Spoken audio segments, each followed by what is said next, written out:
In the heart of the wild Appalachian Mountains, under a sky heavy with storm and sorrow, a tiny bobcat cub was left to die alone near a forgotten campfire.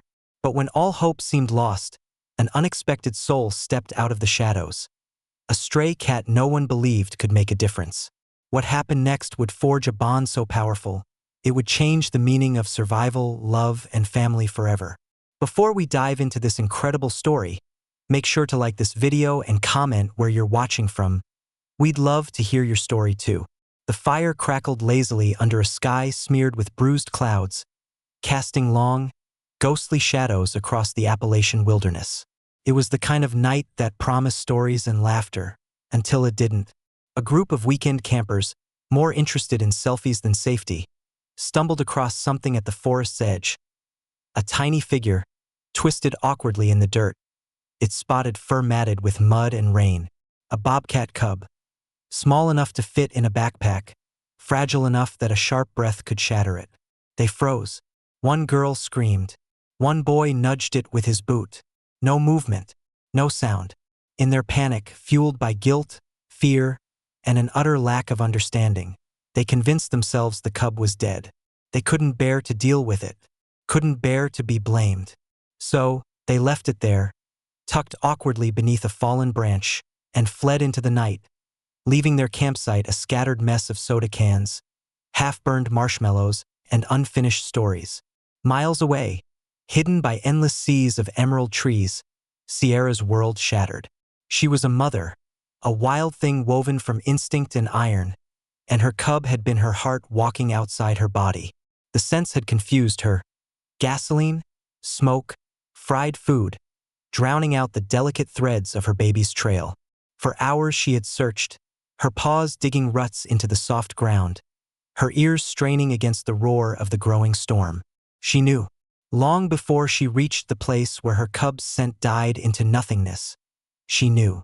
Meanwhile, the wind shifted, and with it came a new presence. Willow was nothing if not a survivor. Small, battered, and wiry, she moved through the world like a wisp of smoke, unnoticed, unloved, and determined to stay alive. She hadn't known the comfort of a porch light or a warm hand in years. Hunger gnawed at her ribs, but something stronger pulled her tonight. A cry too faint for human ears, a pulse too small for careless eyes. She found him in the mud, shivering between breaths that came farther and farther apart. She didn't hesitate. She didn't think. She simply lay beside him, curling her broken little body around his colder one, a shield against the creeping death that the night carried. And somewhere, far beyond the mountains, under the same heavy sky, the threads of fate knotted tighter. A story of love, loss, and impossible second chances had just begun, and it would reach farther than either beast could imagine. But what happens when two broken souls refuse to give up on each other, even when the world already has? Stick around, because the next part of the story is where everything begins to change. And trust me, you don't want to miss what's coming. If survival had a face, it would look an awful lot like Willow. Scarred from battles she never asked for, her ribs a roadmap of every storm she weathered alone. She wasn't built for heroics. She was built to endure. Yet tonight, something ancient stirred inside her. Something louder than the gnawing hunger, stronger than the instinct to hide. Maybe it was the way the tiny cub's breath rattled like paper in the wind. Maybe it was the way the world, so quick to look away, had abandoned another soul smaller and weaker than itself. Whatever it was, Willow chose to stay. She pressed herself closer to the cub, feeling the feeble rise and fall against her side. His fur, soaked and clumped with dirt, reeked of fear and cold, but Willow didn't flinch. She began to groom him, her rough tongue moving rhythmically, each stroke a desperate prayer whispered into the storm. The cub stirred, barely, a soft whimper escaping his throat. In the wild, weakness was a death sentence. Willow knew that better than anyone. And yet here she was, choosing to carry someone else's sentence alongside her own. Back in the dense folds of the forest, Sierra's hunt grew frantic. Her nose skimmed the earth, tasting the traces of her cub's passage, now contaminated with the heavy boot stomp of humans. Her growls rumbled low and broken, a mother's grief clawing through her skin. The forest had always spoken to her.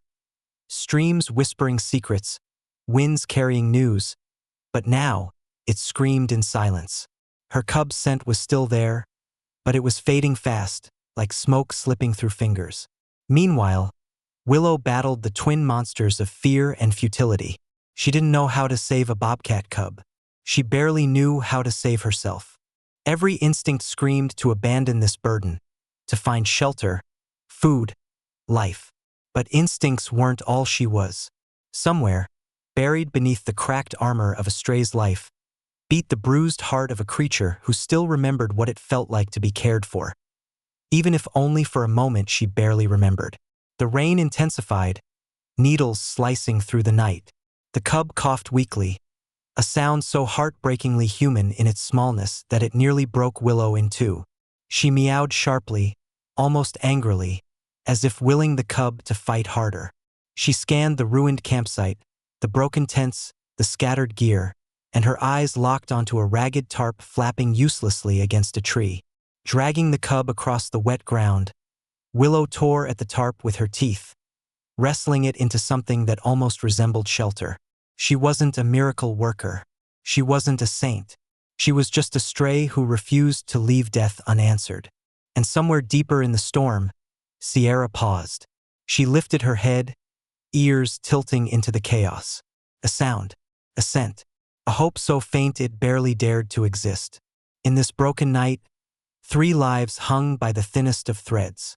None of them knew it yet, but the decisions made in these next few hours would ripple farther than the mountains, farther than the storm. Because sometimes, saving a life doesn't start with grand gestures. It starts with the impossible choice to stay when every part of you knows how easy it would be to walk away. Now, if you think this night couldn't possibly throw anything worse at our unlikely trio, buckle up, because what's lurking in the darkness next will change everything. Stick around. You'll want to see what fate has planned. The tarp barely held, sagging under the relentless weight of the rain. But for now, it was all that stood between life and the growing cold that crept like a silent thief into the little makeshift shelter. Willow shivered violently, her thin frame curled tight around the fragile cub, whose breathing sounded like a soft rattle against the storm's fury. Every second stretched longer than the last, each heartbeat a silent plea to something bigger than herself. Just hold on. In the distance, Sierra staggered onward. Her paws, once swift and sure, slipped in the mud as exhaustion dragged at her muscles like invisible chains. Every step was a war against her own body, every breath a battle. Her mind screamed at her to stop, to rest, but the bond between a mother and her cub was louder. It roared in her veins. It drove her through the storm. Somewhere, her cub still needed her. Somewhere, a fragile spark still flickered. Back under the tarp, Willow could feel the cub's tiny body getting colder. She had to do something, fast. Her sharp eyes darted through the swirling night, catching sight of a fallen tree nearby, half-hollowed by rot. It wasn't much, but it might just be enough to keep the cub dry for a few precious hours. With a fierce meow that barely rose above the howling wind, Willow sprang into action. She gripped the cub's scruff carefully between her teeth, the way a mother might carry her kitten, and dragged him inch by painful inch across the rain-soaked earth. The mud sucked at her paws, the wind slapped at her fur, but she didn't stop. Not when her own body screamed for rest. Not when the shadows seemed to whisper threats. She just kept going. Halfway there, a flash of lightning split the sky, and in that stark moment of blinding white, Willow saw it. Shapes moving at the tree line, watching, predators awakened by the storm's chaos, noses twitching at the scent of weakness. Time, that relentless enemy, was running out. She pushed harder, dragging, pulling, willing her battered body to do the impossible. Behind her, the cub whimpered, a sound so small and broken it could have shattered stone. Finally, they reached the hollow. Willow squeezed inside, curling her body once more around the cub, her heart thundering against his frail chest like a living drum. She licked his ears, his nose, his dirt-caked fur, desperate to transfer some of her stubborn fire into him. Across the forest, Sierra froze, her head lifting sharply. That sound, that tiny, gasping cry. She turned, her instincts flaring with brutal clarity. She wasn't lost. She wasn't beaten. She just had to keep moving. The night wore on, cruel and merciless. Water trickled through the cracks of the hollow, soaking Willow's fur until it clung to her like a second skin.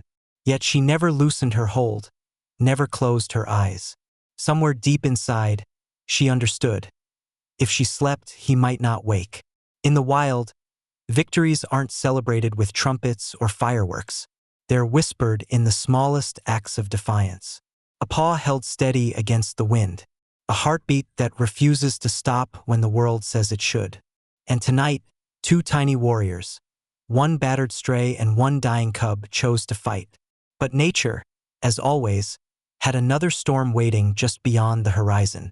And next time, it wouldn't be the rain they'd have to survive. The real nightmare was about to arrive. And trust me, you're going to want to be here when it does.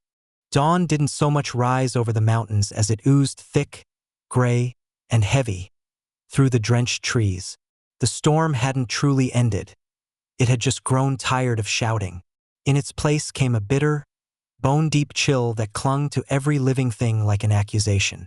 Willow's body ached from the cold, her muscles stiff from hours spent wrapped protectively around the cub. But she didn't loosen her hold. She couldn't. Not when every rasping breath from the tiny body beneath her ribs felt like a battle that could be lost at any second. The cub whimpered, so faintly that even Willow, pressed tight against him, barely heard it. His nose twitched, paws fluttering weakly against the damp earth like fallen leaves. It was a heartbreaking echo of what he should have been, bounding through forests, climbing rocks, yowling at the stars. Instead, he was here, hanging by a thread, and Willow, for all her street-smart instincts and battered courage, was running out of miracles. Not far away, Sierra had finally reached the clearing. The wreckage of the campsite was a slap across her senses. Plastic, metal, smoke, human stink. But what shattered her was the absence. No cub, no life, only the faint, sour trace of her baby, diluted by time and terror. She paced frantically, nose scraping the ground, retracing the same hopeless circle over and over. Her calls broke the cold morning air, low, raw, desperate sounds that twisted around the trees and evaporated into nothingness. Sierra wasn't just searching for her cub. She was battling the tidal wave of a mother's worst fear, that she was already too late. Meanwhile, tucked inside the hollowed-out tree, Willow fought a different battle. The brutal, silent kind where hope shrinks smaller with each passing second. She licked the cub's ears, his muzzle, his limp paws, trying to warm him, to anchor him back to the world. Her body shook uncontrollably, but she pressed herself closer, giving what little heat she had left. It was a losing game, and she knew it. Yet there was no part of her that even considered walking away. In another life, maybe she would have been someone's pet.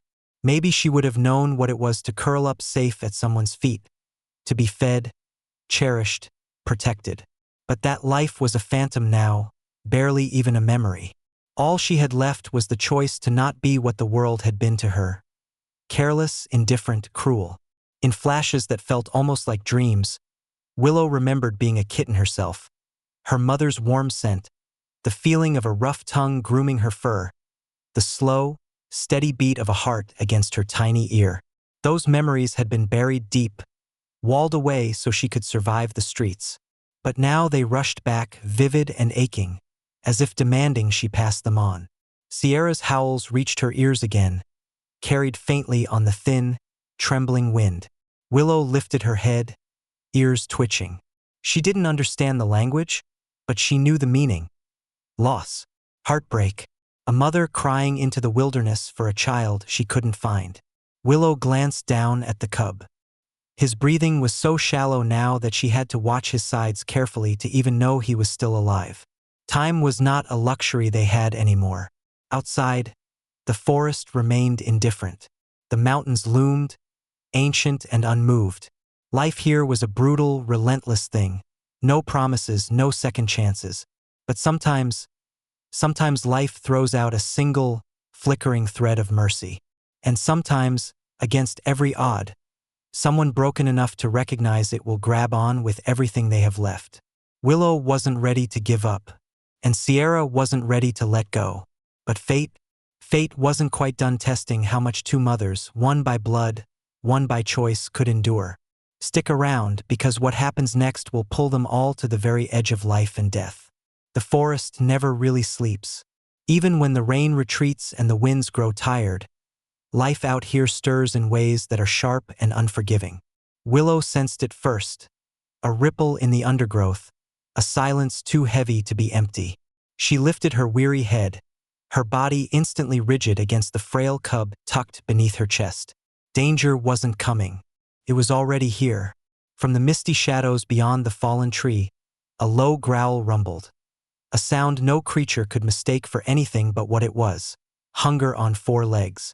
A pack of coyotes, drawn by the scent of weakness and fear, crept forward, eyes gleaming with cold calculation. Predators didn't care about nobility or heartbreak. In the mountains, survival was a brutal transaction, and anything weaker was fair game. Willow's heart hammered against her ribs. She was small, outnumbered, exhausted to her bones. Logic screamed that she didn't stand a chance. But when she looked down at the cub, barely breathing, shivering against her, something snapped tight inside her. This wasn't about survival anymore. This was about defiance. About refusing to let the world snuff out another fragile life without a fight. She hissed sharply, her tail bristling, her body arching protectively over the cub. It was a laughable defense. Really, one scrappy stray against a coordinated hunting party. But Willow didn't back down. Every scar she carried, every lonely night she had survived, had led her to this moment. And she wasn't leaving it unfinished. The lead coyote, a big male with a notched ear, edged closer, teeth flashing. Willow bared her own in a snarl, daring him to come closer. For a breathless heartbeat, the world held still, balanced on a knife's edge. Then a crack of twigs echoed through the trees, and everything exploded into motion. Willow darted forward, yowling with a ferocity that made the coyote hesitate just long enough for her to slash at his nose. It wasn't much. It wasn't enough. But it was loud. And sometimes, in the wild, volume mattered more than strength. And then, through the chaos, through the fear, through the impossible odds, Sierra arrived. She burst from the trees like a force of nature, all muscle and fury and maternal rage. She didn't pause, didn't assess. She simply attacked. Her claws tore into the nearest coyote with a wildness that sent the pack scattering in a frenzy of snapping jaws and yelping confusion. Sierra stood over Willow and the cub, her body trembling with exhaustion but her eyes blazing with something unbreakable. Willow, panting, backed against the cub, her sides heaving. For a tense moment, the two locked eyes, wild predator and battered stray, both bloodied, both shaking, both alive. In that silent, shivering heartbeat, an understanding passed between them. No words, no promises, just a mutual recognition that here, in this broken clearing, survival wasn't going to be a solo game anymore. The coyotes circled warily, snarling and snapping, but Sierra's presence shifted the balance. She was a mother defending her young, and even hunger knew better than to challenge that kind of fury. Slowly, grudgingly, the coyotes slunk back into the mist, their glowing eyes disappearing one by one until only the rain and the ruined forest remained. Willow sagged against the earth, utterly spent. Sierra turned her massive head toward her, stepping closer with slow, cautious movements. Willow didn't flinch. She simply laid her head down next to the cub, offering everything she had left. Sierra sniffed Willow once, twice, then the cub. Her body, so ready for violence just moments ago, shifted. She lowered herself to the ground, curling protectively around both of them. Not as a conqueror, not as a predator, as a mother who had found not just her lost child, but an unexpected ally who had fought for him too. The rain began to fall again, softer this time, like the sky itself was exhaling.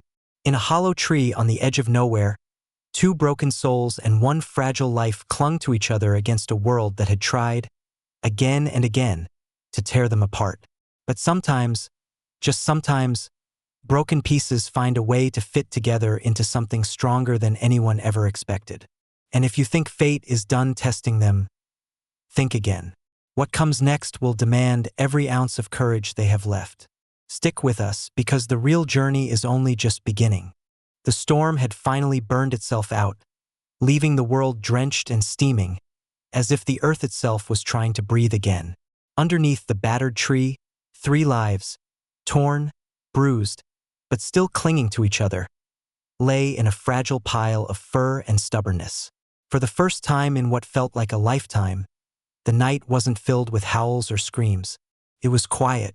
Not safe, never safe, but quieter, as if even the mountains were holding their breath. Sierra shifted slightly, pressing her massive body closer to the cub and to Willow, who remained tucked tightly beside him. There was a stiffness in Sierra's movement now, the unmistakable weight of wounds beginning to gnaw at her strength. The gash along her shoulder oozed slowly, a brutal reminder of what it had cost her to drive off the coyotes. Yet she didn't flinch from her post. She didn't try to find safety for herself. Every fiber of her being remained focused on shielding what mattered. Willow, despite her own battered body, was still alert, ears twitching at every snap of a twig or distant crow's call. She stole glances at Sierra from time to time, studying her with a mixture of wariness and awe. This creature, this fierce, wild spirit, had crossed a line for them. In a world that measured loyalty in minutes and survival in scars, it was an act so alien it almost didn't seem real. But survival, as it turns out, has a funny way of rewriting the rules when hearts are involved. The cub stirred feebly, letting out a thin, broken mewl. Both Sierra and Willow reacted at once, 2 forces bound by the same desperate tether. Sierra nosed her cub gently, licking the side of his tiny head with slow, deliberate strokes. Willow pressed against his other side, offering the last of her meager warmth. 2 mothers from 2 worlds, unified by one tiny, fragile hope. Outside, the wrecked forest still whispered of danger. Tracks cut deep into the mud hinted at larger predators, unseen but inevitable. The coyotes had been a warning shot. In these mountains, survival wasn't a one-time battle. It was a constant war, and the night had simply given them a temporary truce. Yet even in the heart of that battered wilderness, something had shifted. A thread had been spun between Sierra and Willow, thin but resilient, tying their fates together. And for once, the wild, brutal world around them had to reckon with a truth it had forgotten: that the smallest acts of defiance, staying, protecting, loving, could change everything. Sierra rose slowly, every muscle screaming protest, and nudged Willow toward the shelter's mouth. For a moment, Willow hesitated, her instincts warring inside her. Stray life taught her that trust was a currency too dangerous to trade. But here now, trust wasn't a gamble. It was the only way forward. She stepped into the clearing beside Sierra, the cub between them, a tiny heartbeat of hope stubbornly pulsing against the odds. They began to move, slowly, carefully, into the forest. No grand parade, no triumphant march. Just 3 survivors, stitched together by circumstance and something far more powerful: the refusal to give up when the world expected them to.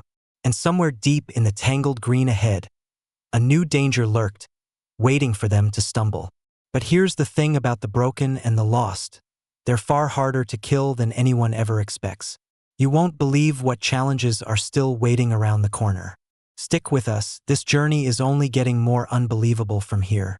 The path they forged through the dense forest wasn't made of grand roads or open trails. It was a slow, grueling crawl through undergrowth and fallen branches, every step paid for in exhaustion and grit.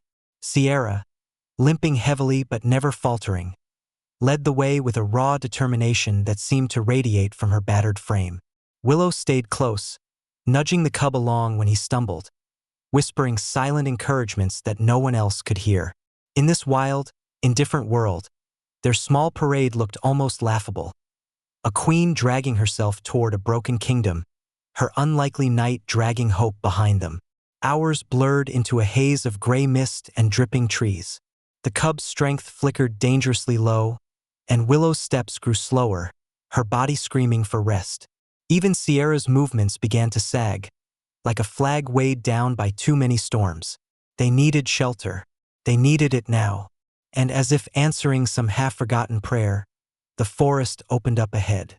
A clearing, wild and overgrown, stretched before them, and there, hidden beneath a tangle of vines and moss, stood the skeleton of an old ranger's cabin. Its roof sagged, its windows gaped empty, but its walls still held against the endless assault of wind and rain. A forgotten ghost of human kindness, abandoned to time. Without hesitation, Sierra made her way to the cabin, her nose twitching as she scanned for threats. Finding none, she collapsed against the doorway, panting. Willow, dragging the cub beside her, hesitated only a second before slipping inside. The cabin smelled of damp wood and dust, but it was dry. It was safe. It was enough. Inside, they settled into a corner where the remnants of a long-dead fireplace offered a patch of stone floor free from the worst of the rot. Sierra curled protectively around the cub, and Willow curled beside them, completing the broken circle they had stitched together with sheer will. Night fell again, but this time it didn't bring terror. It brought a fragile peace, a breathless lull in the storm. As darkness wrapped around the cabin like a worn blanket, Sierra rested her head against her cub, who had stopped shivering and now simply slept, his tiny chest rising and falling in slow, steady beats. And in that stillness, memories crept in. Sierra dreamed of the first time she had licked her cub clean, of his clumsy first steps, of his wild, joyous tumbles through fields of wildflowers. She dreamed of promises she had made without words, to protect, to teach, to guide him into a world that would not always be kind. Willow dreamed too, not of a future she had lost, but of a future she had never dared hope for. One where she wasn't always alone, where warmth wasn't something she stole in scraps, but something given freely, fiercely, without conditions. For the first time in what felt like forever, the night didn't feel like an enemy pressing against their bones. Felt almost sacred. Yet outside, danger still stirred. The storm had changed the landscape, shifting predator territories, pushing larger threats closer to human edges. They had survived one night, one battle, but survival wasn't a destination. It was a road they would have to walk again and again, and the road ahead was still filled with shadows. But for now, in the crumbling shell of a forgotten shelter, life had taken root again. Fragile, flawed, unbelievably stubborn. And if you think this patchwork family story ends here in a dusty cabin, think again. What happens when human fate collides with wild hearts is coming next. And trust me, it's going to be unforgettable. The morning sun fought its way through the broken roof beams, scattering shards of gold across the dusty floorboards. It was the first real warmth they had felt in days. Sierra stirred first, lifting her heavy head to check on the cub nestled between her and Willow. He was breathing steadier now, his tiny body curled tight in the safety they had fought so hard to build. Willow blinked slowly at Sierra, an unspoken agreement passing between them. They weren't just surviving anymore. They were healing, together. Beyond the clearing, footsteps crunched over the wet underbrush, soft, careful, almost reluctant to break the fragile peace that had settled over the cabin. A young man in a ranger's jacket, Evan Carter, no older than his mid-20s, moved through the trees, his face lined with exhaustion and something else, hope. Reports of strange animal sightings after the storm had brought him out here, but what he found wasn't anything he could have prepared for. Evan stopped dead when he spotted the scene inside the crumbling cabin. A wild bobcat, a battered stray cat, and a tiny cub, each one so visibly broken and yet fiercely alive. Instinct screamed at him to back away, to call for backup, to not get involved. But the rawness in the air, the desperate tenderness wrapping those three souls together, rooted him to the spot. He knew better than to make sudden moves. Slowly, he knelt at the edge of the doorway, setting down his pack and pulling out a thermal blanket, a water bottle, a scrap of jerky. His voice, when he finally spoke, was low and steady. "I'm not here to hurt you," he said, not sure who he was talking to. Maybe all of them. Maybe just himself. I just want to help. Sierra's eyes locked on him, golden and fierce, but she didn't growl, didn't lunge. Somehow, she understood this human wasn't another threat. She stayed where she was, body curled protectively around her cub. Willow stood first, stepping cautiously between Sierra and Evan, her body a living bridge of trust. She gave one soft meow, more a warning than a threat, but stayed firm. Evan slowly pushed the food toward them. Willow sniffed it first, then nudged a piece toward the cub, who weakly licked at it. Sierra let out a long, shuddering breath, the first breath of true relief she had taken since her cub had disappeared. Over the next few hours, Evan didn't rush them. He sat. He waited. He let them make the decisions. It was Sierra who eventually moved first, allowing Evan to inch closer. It was Willow who finally stepped onto Evan's boot, curling her thin tail around his ankle like a ribbon, giving her silent approval. Evan made the call to the Wildlife Rescue Center, explaining in careful words that no, this wasn't a normal rescue. This wasn't about trapping a wild animal. This was about saving a family. The center agreed, sending a specialized team that understood the delicate balance at play. Sierra and her cub were gently transported to a rehabilitation sanctuary deep in the mountains where wild instincts could heal without being caged. They would have a chance to grow strong, to return to the wilderness they called home when they were ready. And Willow? Evan didn't hesitate. He scooped her up in his arms, wrapping her in his jacket like the priceless thing she was. He didn't care about her scars, her rough fur, her haunted eyes. He cared that she had chosen, against every brutal hand the world had dealt her, to stay, to fight, to love. Weeks later, Sierra and her cub were released back into the green sprawl of the Appalachian wild, the cub now strong enough to chase birds and wrestle with shadows. Evan stood with Willow on the edge of the woods, watching them vanish into the trees like smoke. Willow sat calmly by Evan's side, her tail flicking lightly against his boots. She didn't cry out. She didn't try to follow. Her place wasn't out there anymore. Her place was home. And sometimes the greatest acts of heroism don't come from the strongest warriors. They come from the small, battered souls who simply refuse to let the light die. Thank you for walking this journey with us. If the story touched your heart even a little, don't forget to like the video and share your thoughts in the comments. Because somewhere out there, someone else might need to believe that second chances are real, too.